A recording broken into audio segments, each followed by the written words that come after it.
All right, folks, back here on the Bossman show with new head coach, your Arlington Mavericks got the Sun Belt Conference. Greg Young, coach, good to talk to you. I love the colors, man. How you doing, man? We're doing great. It's thanks for having me on. Number one, appreciate it. Excited. It's been a whirlwind. This is I'm looking at my calendar. This is day 11 of the job for me. I'm counting the days, and it seems like it's still day one. So it's been a whirlwind. It's exciting. I'm humbled. I'm honored. I'm blessed. I get to be the head coach at a place that I call home. I've been here 12 years. It's the longest place I've ever been as a coach. So it's exciting for sure. Got a lot of work to do, but I'm excited. Yes, indeed, coach. And I'm gonna ask you this, man. Being there as long as you have, to get this head coaching job, man. What does it feel? How you make you feel? The administration said, Coach Young, we believe in you. You've been here 12 years, 2009. Now we want you to release program forward here to our next phase here. I'm telling you, Coach, you're in a great spot. Arlington, Texas is in a great spot. The stadium you guys got out there for Texas Rangers and the Cowboys, and then you guys, man, great town. You and tell us about all that good stuff, man.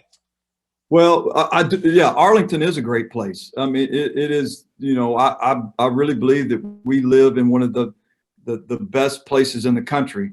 Atlanta is too. I get it. There's other good places, but with all the things that we have here in Arlington, you got the Dallas Cowboys, you got the Rangers, we got the entertainment district in Six Flags. We've got a beautiful, urban, diverse university here at UT Arlington with over 35,000 undergraduate students.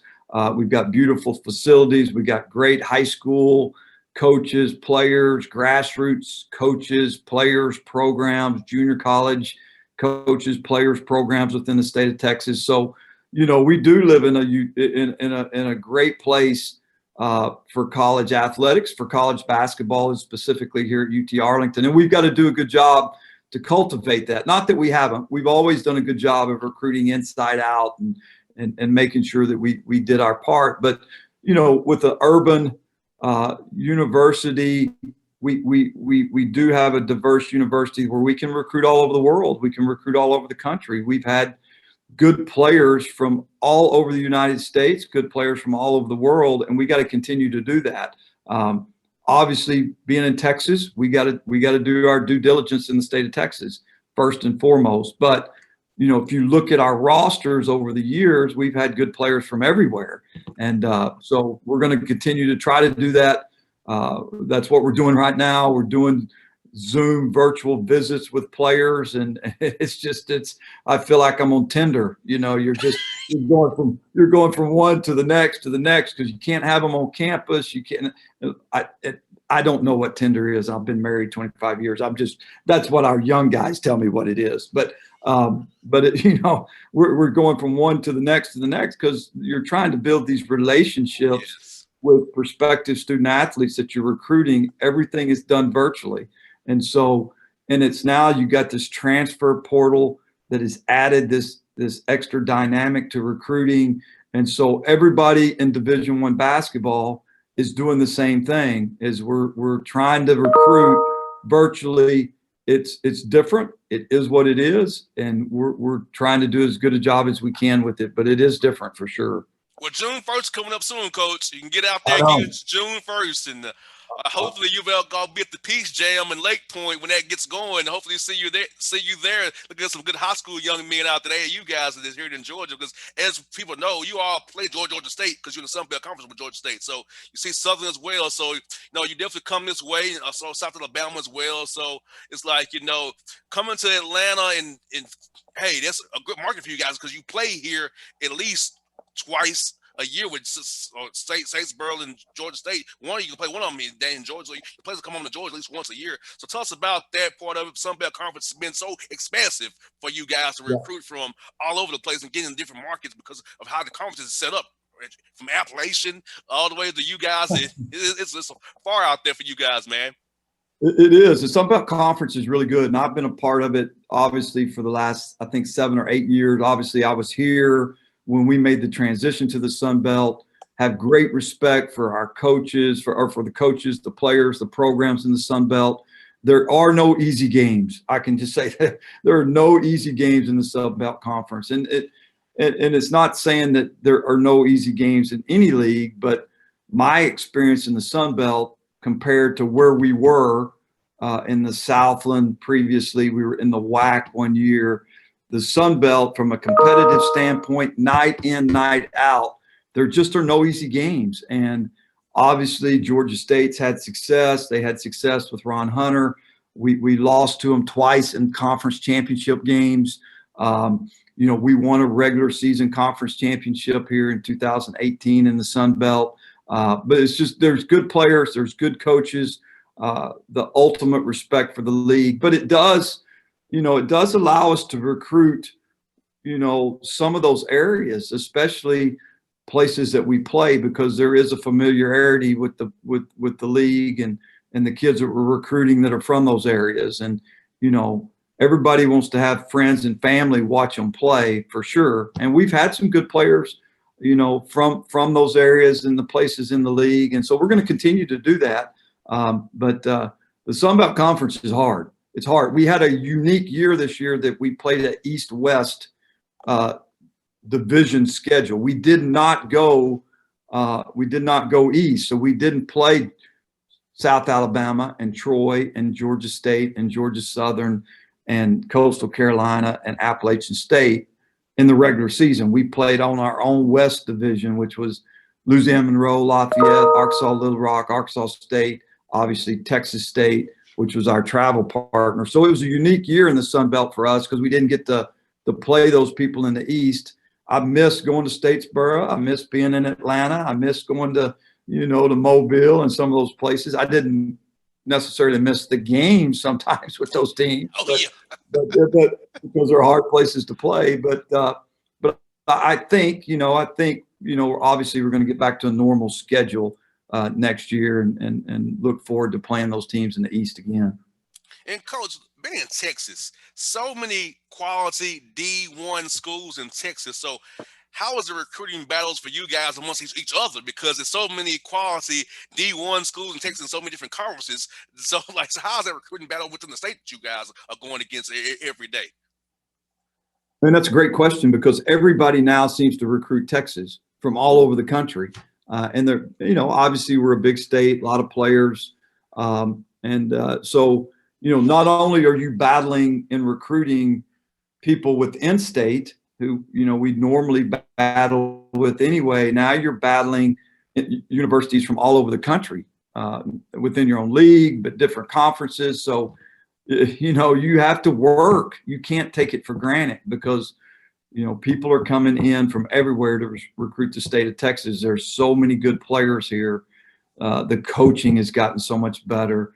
The grassroots organizations, the events that happen within the state of Texas have expanded through the years. So, you know, obviously, not that Texas is the only place, but it's become a place where it's become a hotbed for college basketball recruiting. So there's a lot of people, you know, dipping their hands in and trying to get a piece of Texas recruiting, and we have to work that much harder to try to keep them at home. You know, some kids, whether it's in Texas or wherever, they want to get away from home, and we have to figure that out. Some kids want to stay close to home, so some kids get away from home and then they come back, and that's where the portal comes into play. So, but you know, it's recruiting is hard. It's not an exact science, but we are blessed to be in a place where there are a lot of good players, a lot of good coaches, for sure.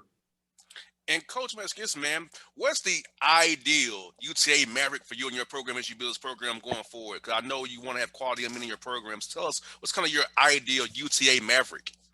Well, you know, the success we've had here in the past, which, you know, shouldn't be underestimated. Scott Cross had a lot, you know, obviously was the orchestrator of that, who's now the head coach at Troy, who I got to work with for 8-9 years. And, you know, we sort of developed, you know, an idea of what we wanted within our program. Everybody has that idea and intangibles and what kind of guy you want. Obviously, you got to have the skill and the talent to be able to be productive at the Division I level in the Sun Belt Conference. But we want guys that play with a motor, a high motor. They're going to play hard, that have a little bit of grit and toughness to them, that have those intangible things first and foremost. And obviously, young men that fit our institution, and what we do academically and things like that. But the first intangible we're going to look at as coaches, and our staff's going to look at, is, do they play hard? If they don't play hard, or we have a perception that they don't play hard, then we're probably going to move on a little bit. And I know every coach sort of says that, but it is a talent to play hard. And so we have to try to figure out, okay, does he play hard and does he not look like he's playing hard? Is he playing hard within who he is as a player?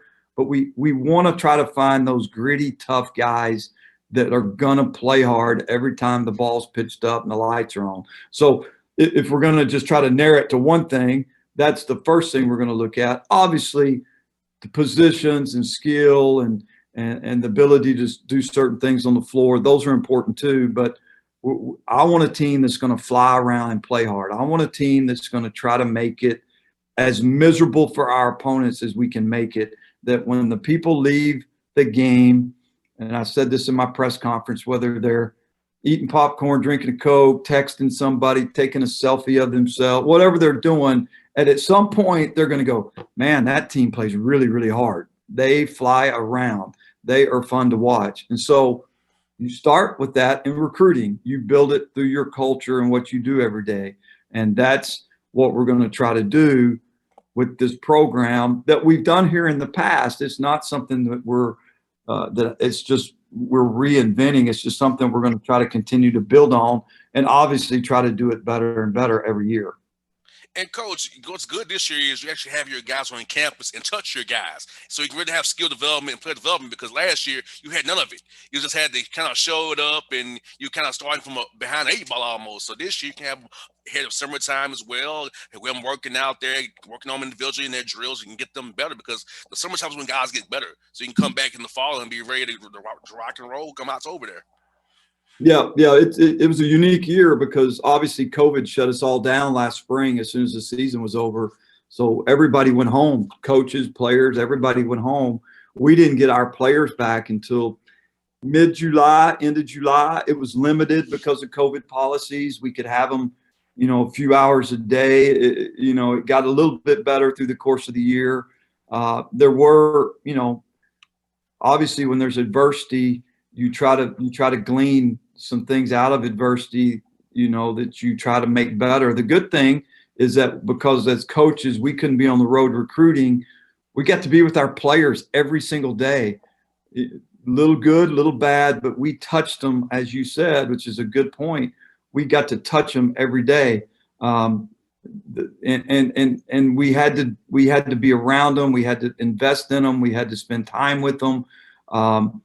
Within the limited time that each program was allowed to spend with their players because of COVID. We got shut down different times throughout the course of the year, preseason, just like everybody else did. And it could get frustrating a little bit because you'd feel like you were going and then you get shut down. You 10 days here or 3 or 4 guys here. So I am looking forward to having our players back, in the summer, back how we did it, being able to get better, being able to be around them every day, being able to build a foundation for what we're going to try to do when the year starts.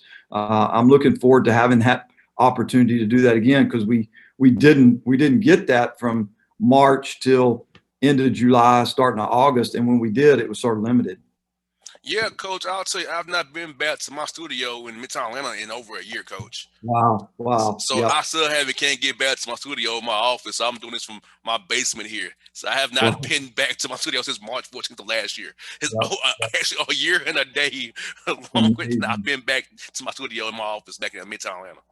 Wow. Yeah, it's been a unique year, obviously, and hopefully we learned something from this year and everything and everything we did through COVID, the social justice that I think hopefully we're, sometimes as players, I tell this to our players and other people, as basketball players, you can't get complacent in what you do.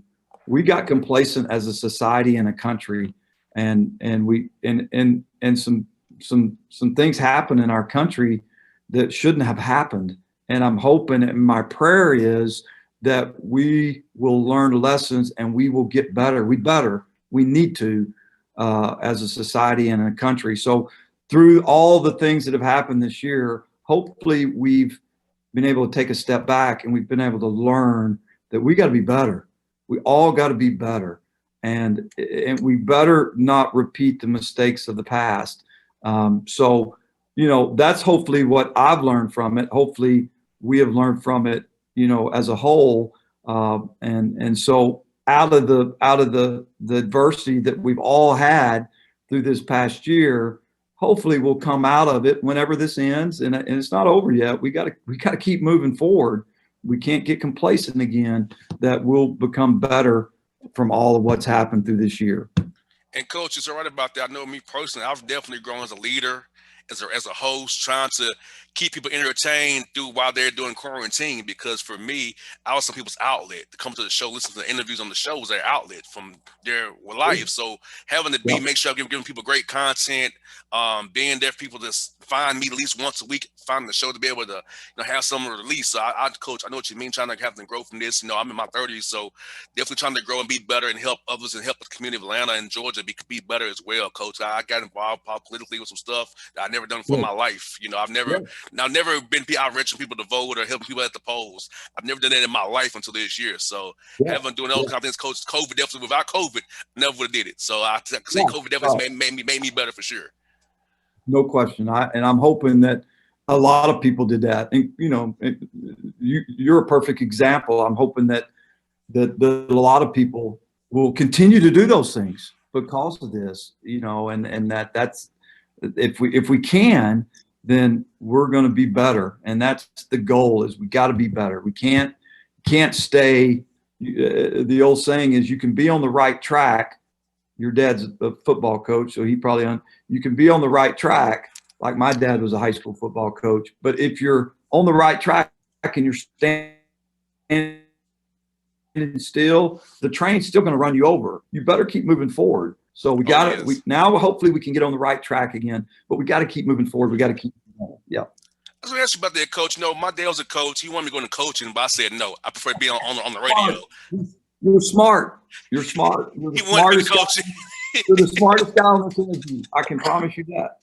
So tell me, Coach, at what point did you want to get into coaching? Because I know for me, I just wanted to play and talk about the game. I never wanted to be on the radio. I never wanted to be a coach. I wanted to be on the radio and analyze the game. And because, Coach, for me, the losses would tear me up, Coach. I couldn't deal with the losses. That's why I couldn't be a coach. But if I coach you do a certain way, you don't do it, I'm going to go crazy. So I knew I couldn't handle that part of the coaching profession. So tell me, when did you get the itch to want to get into coaching? I like your father did and my dad did.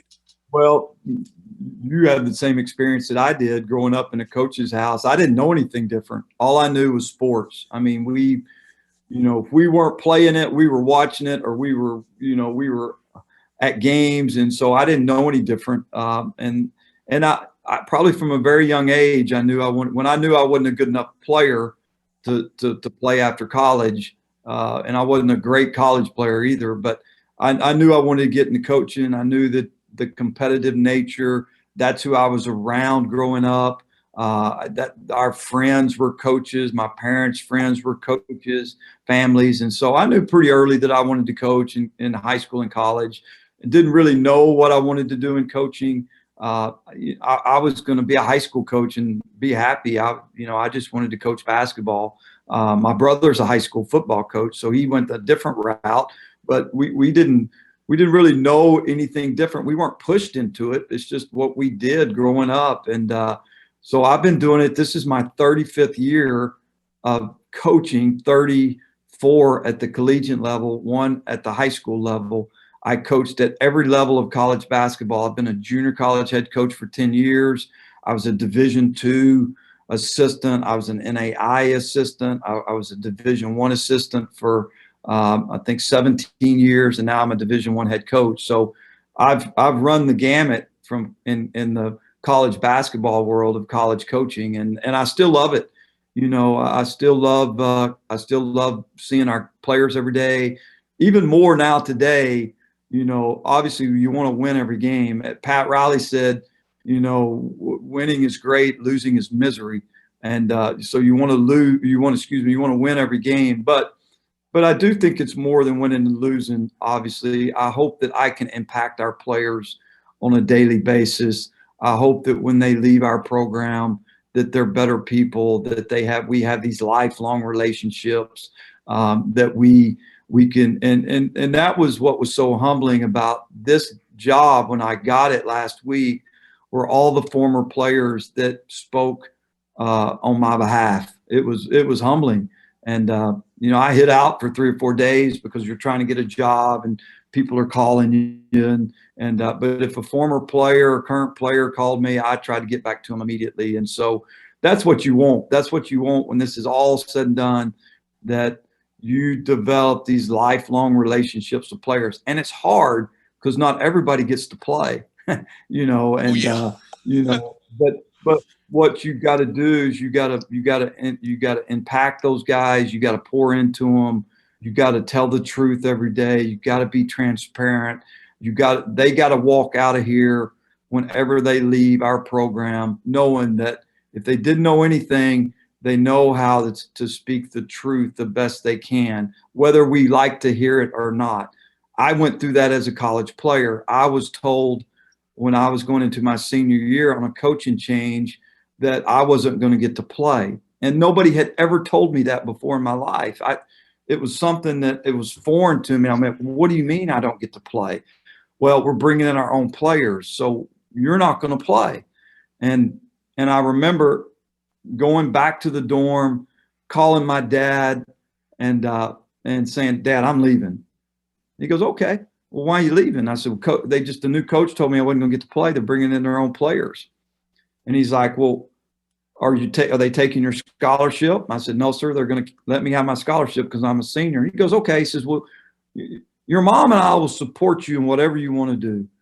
You know, we're in your corner. He says, but let me just tell you something. Nobody owes you anything.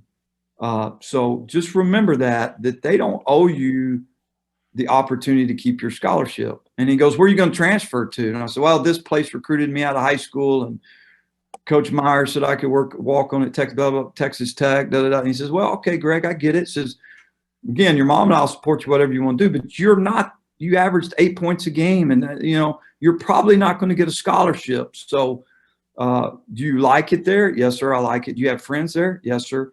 When do you graduate? Next summer. Okay, Greg, we'll support you in whatever you want to do. But remember, nobody owes you anything. So when you leave there and you're not going to go back, there was a town about 2.5, my college where I went to college, about 2.5 hours from where I lived.